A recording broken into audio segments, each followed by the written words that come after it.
Hey mga kaibigan, kumusta kayo? May tanong lang ako. Saan ka papunta?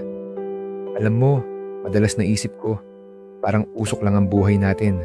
Nandito ka ngayon, may mga pangarap, may ginagawa. Pero bukas, sinong makakaalam? Parang hininga lang yan, saglit lang. At ang tanong na bumabagabag sa akin, kung ganoon kaikli ang buhay, kung di ngayon, kailan pa? Naaalala ko dati, sobrang busy ko sa buhay. Trabaho, gimik, mga pangarap na gusto kong maabot.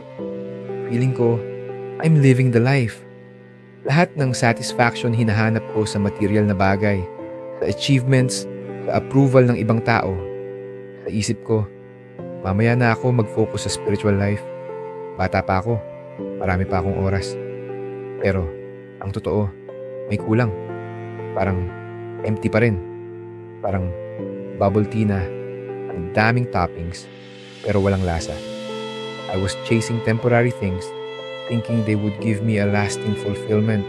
Marami sa atin ang naghahanap ng kaligayahan sa mundo pero hindi natin nakikita na may kulang. Si Jesus, may sinabi siya na napakaganda sa John 6:35 NIV.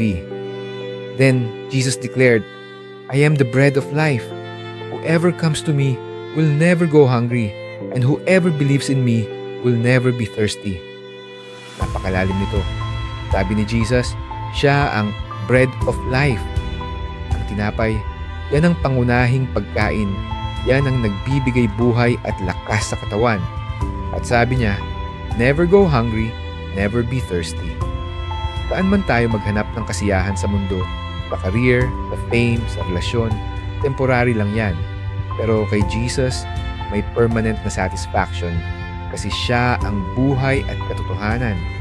Siya lang ang makakapuno ng emptiness sa puso natin dahil siya lang ang tunay na pinagmula ng lahat ng bagay. Hindi mo kailangan maghintay o magpakabisi pa para lang hanapin siya dahil siya mismo ang nag-aantay sa iyo. So muli, ang tanong ko, kung di ngayon, kailan pa? Kung naghahanap ka ng tunay na purpose at satisfaction, huwag ka nang mag-aksaya ng oras. Simple lang ang unang hakbang. Acknowledge Him. Tanggapin mo na hindi mo kaya ang lahat mag-isa. Aminin mo na may kulang sa buhay mo na siya lang ang makakapuno. Talk to Him. I-try mo mag-pray. Hindi kailangan mahaba or maganda ang salita. Magsalita ka lang sa Kanya, sabihin mo ang nasa puso mo.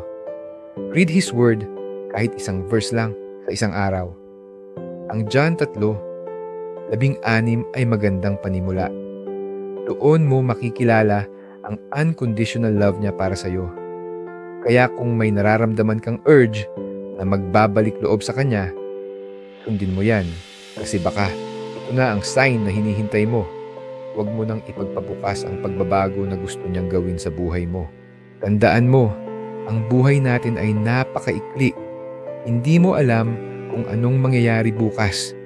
Ang pinakamahalagang investment na magagawa mo ay ang relationship mo sa Kanya.